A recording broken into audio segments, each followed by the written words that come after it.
안녕하세요. 일드맥스 인터뷰 1편 영상에 댓글 많이 남겨주셨는데 꼼꼼히 읽어봤고 다음 인터뷰에 최대한 반영해 보겠습니다. 댓글 이벤트는 이번 영상에서도 계속되니까 댓글 많이 남겨주시고요. 고정 댓글에 일드맥스 한국 공식 톡방으로 오시면 일드맥스와 소통하고 투자자들과 의견 나누실 수 있습니다. 이번 영상에서는 액면병합과 ETF 성과를 물어봤습니다. 영상 내용은 출연자 개인 견해이며 어떠한 투자 조언, 자문 권유가 아니므로 참고용으로만 봐주세요. 그럼 첫 번째 질문 바로 들어가겠습니다.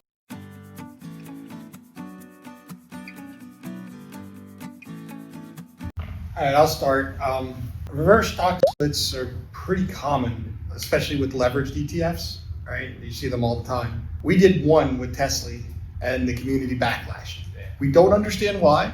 It didn't hurt anybody. You have the same thing. It's all the same. That said, we're going to avoid reverse stock splits unless we're forced to do them by an exchange. That's pretty much our stance. It doesn't hurt anybody. We don't understand it, but I tell you though something that's really interesting, that's good education. When MicroStrategy or NVIDIA did their splits, they didn't do reverse split, they did a split. It makes it so much harder for us to run the strategy, right? So when the stock price is at 1,000, there's so many different strikes we can use. We can get very precise.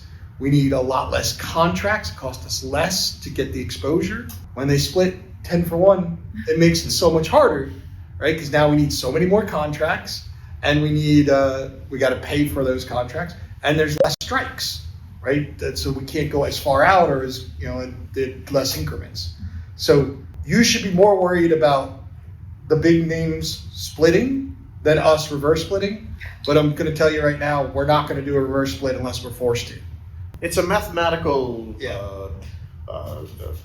issue. It has nothing to do with the health of the ETF. I think historically, over the years, when people hear about a reverse stock split for a company, right, an operating company, and usually it's a negative connotation because they feel like, people don't, either their revenue is going lower, or they had a lot of turnover, they lost a lot of business, and that's a concern for an operating company.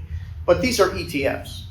And these are not only ETFs, but these are ETFs that, especially in the single stock ones, are based on an underlying asset, NVIDIA, Apple.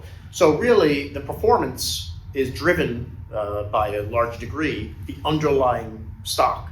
So if we do a stock split, it's almost like a non-event for us, but because historically, for 50 years prior to us, people have thought of stock splits in a negative way, they transfer that history to ETFs, but it doesn't apply the same way to an ETF, and especially the yield max ETFs.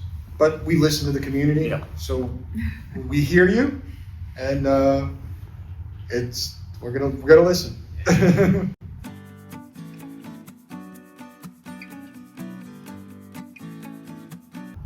Yes, sir. So we kind of covered this in the presentation. And if you listen to Jay's videos, he'll tell you, I want the stock to go up, right? Like, he prefers that the stock goes up, prefers that it goes up slowly, because we do better in that, but we want the stock to go up.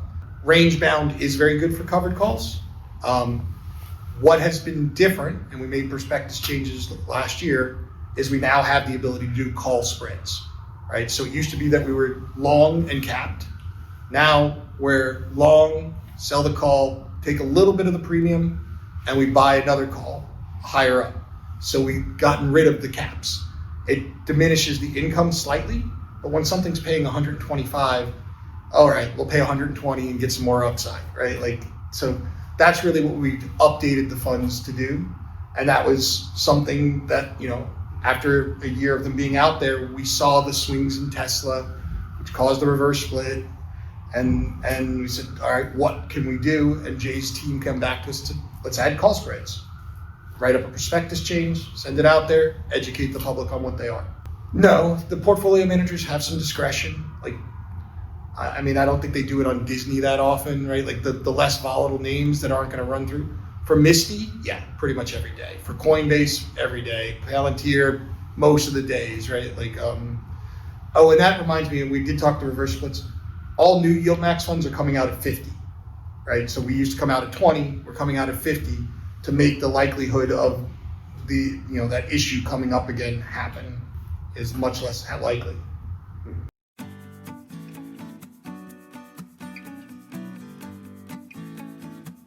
Can I bring up one point, Mike? I think it's important to emphasize that the original idea of the covered call is something that's been around for a long, long time, right? You hold the underlying asset and then you're selling call options against the underlying asset.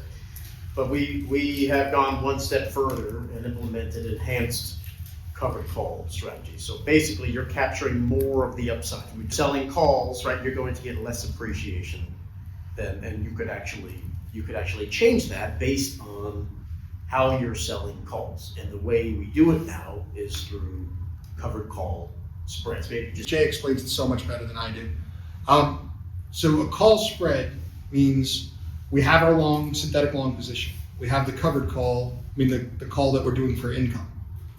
We give up a tiny bit of that income and we buy another call above our strike. So that's what I was saying earlier. We might miss $3, but get back in for the second leg of the long. the important thing is if that scenario occurs when a stock rapidly appreciates, now you're again participating in some of the upside because you bought that further out of the money call option, right? So as it gets past that strike, you're not capturing that appreciation from the long call spread.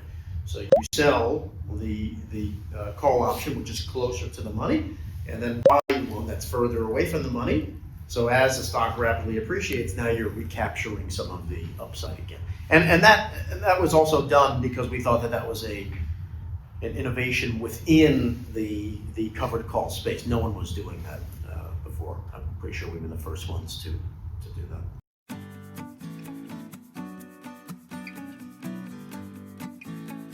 And the reason is we thought we could do it better. And here's how we do it better. We have multiple, experienced traders that are doing the 0DTE trade often twice a day.